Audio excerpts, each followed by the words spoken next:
Samantala, na-recover na ang labi ng ikapitong estudyanteng nalunod sa isang ilog sa San Miguel, Bulacan. Kasunod po yan, ay sisimulan na raw ang mas malalim na investigasyon.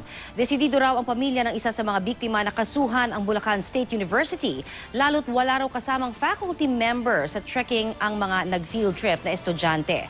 May report si Ian Cruz.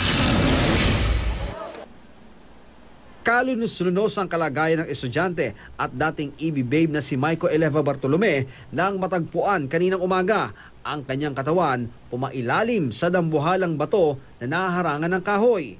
Siya na ang ikapito at huling bangkay na na-recover matapos malunod sa Madlum River nitong Martes. Paghahanap namin ngayon, nakita namin yung pinakapaa hanggang tuhod lang yung nakalitaw. Na yung pinaka-leggings niya, nakaanong gano'n, yun lang ang gumagalaw na gano'n nung paano makita namin. Ngayong nakita na ang lahat ng biktima, sisimulan na ang mas malalim pang investigasyon sa insidente. Bubuksan na rin ang diskusyon para sa mga gustong maghain ng reklamo. From time to time also, makikipag-coordinate kami dun sa family ng mga casualties, no? Lalo-lalo na sa mga abogado nila.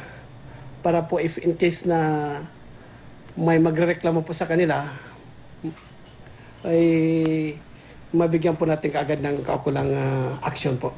Ang pamilya ni Sean Rodney Alejo, desidido raw habulin ang mga dapat managot.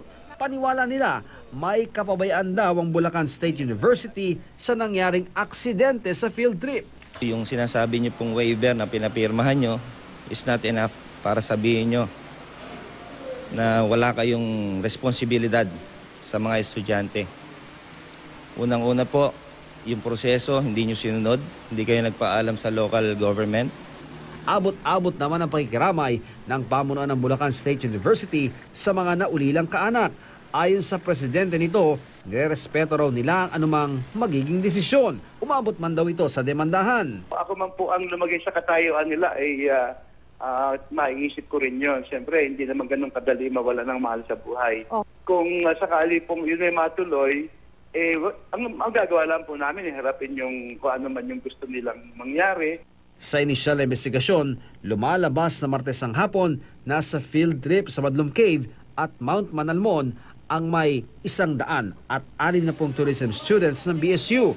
3 miyembro lang daw ng faculty ang kasama sa field trip base sa kanilang registration. Hindi rin daw sila nakasama sa trekking. Ang faculty po kasi nakita ko, andito lang.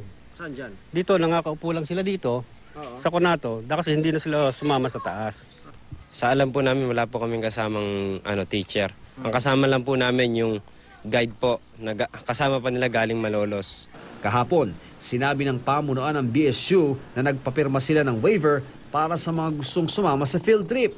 Pero ayon mismo sa Department of Education, hindi raw nangangahulugang wala nang magiging pananagutan ng eskwelahan sakaling may masamang mangyari sa mga estudyante. Maski ilang waivers pa ang ipasulat o ipapirma ng mga paaralan, kung may issue ng pagpapabaya, dahil yan po ay nasa batas, hindi po sila makakawala po dyan. Ian Cruz, GMA News.